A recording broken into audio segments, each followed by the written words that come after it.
In this lecture, we will cover question from ICMAP as for Strategic Management Accounting paper. Learning curve के chapter से हमारे पास question है। Question को करने से पहले अभी तक जो हम लर्निंग कर्व के क्वेश्चन सॉल्व कर चुके हैं उसमें से एक हाईटेक इंजीनियरिंग वाला क्वेश्चन है 17 के पास पेपर में जो आया हुआ है।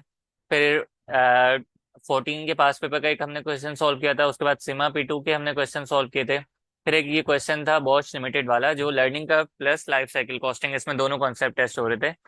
फिर हमने ACCA F5 की जो टेस्ट और अंडरस्टैंडिंग्स है उनको सॉल्व किया था। तो अब इस क्वेश्चन को करते हैं सॉल्व। इसमें क्या कह रहे हैं रिक्वायरमेंट रीड करते हैं क्वेश्चन को। BG PLC has recently developed new product. The nature of company work is repetitive and it is usual for there to be an 80% learning effect when a new product is developed. The time taken for the first unit was 22 minutes. Assuming that 80% learning curve applies, the time to be taken for the fourth unit is nearest to. तो जो हमने time find करना है fourth unit का, तो सबसे पहले जो 80% हमें लर्निंग इफेक्ट दिया हुआ है इसके थ्रू हम लर्निंग रेट फाइंड कर लेते हैं। वो किस तरीके से हमारे पास आएगा, लॉग लर्निंग रेट जो कि यहाँ पे 80% यूज हो रहा है डिवाइड में log 2। तो इस तरीके से हमारे पास क्या आ गया, लर्निंग रेट हमने फाइंड कर लिया। अब हमने फाइंड कर लेते हैं सबसे पहले x, मतलब कितने पे हमने फाइंड करना है, 4 यूनिट्स पे, ठीक है। तो इस 4 यूनिट्स पे हम एवरेज टाइम भी फाइंड कर लेते हैं और टोटल टाइम भी फाइंड कर लेते हैं यहाँ पे, दोनों चीजें साथ में।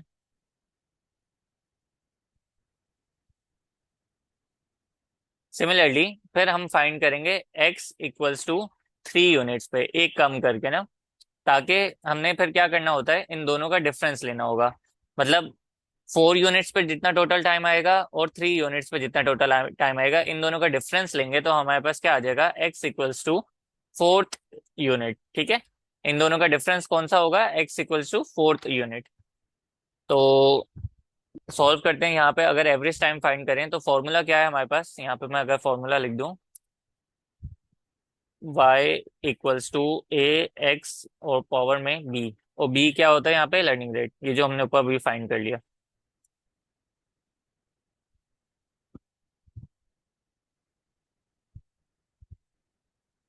तो सबसे पहले अगर 4 यूनिट पे एवरेज टाइम फाइंड करें तो y, हमारे पास फॉर्मूला क्या है, y equals to a question में हमें गिवन है, a होता है the time taken for the first unit, वो कितना है 22 मिनट्स। तो a आ गया 22 मिनट्स।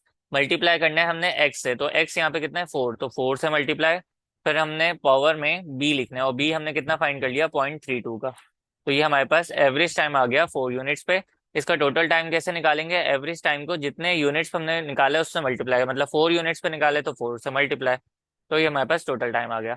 सिमिलरली एक्स फाइंड कर लेते हैं 3 यूनिट्स पे। अगेन ए हमारे पास क्वेश्चन में गिवन है 22 मिनट्स इंटू एक्स, जो क्वेश्चन में है हम इस रिक्वायरमेंट में सॉल्व कर रहे हैं वो है 3, और पावर में बी हमने ऊपर अभी फाइंड किया -0.32 का। तो इसका भी टोटल टाइम फाइंड कर लेते हैं। ये एवरेज टाइम है, इसको जितने यूनिट्स हैं उससे मल्टीप्लाई, मतलब यहाँ पे 3 यूनिट्स हैं तो 3 से मल्टीप्लाई ताकि टोटल टाइम आ जाए। अब सिंपल, दोनों चीजें जब हमारे पास आ गई तो फोर्थ यूनिट का टाइम कैसे आएगा, इन दोनों का डिफरेंस, इन दोनों के टोटल टाइम का डिफरेंस।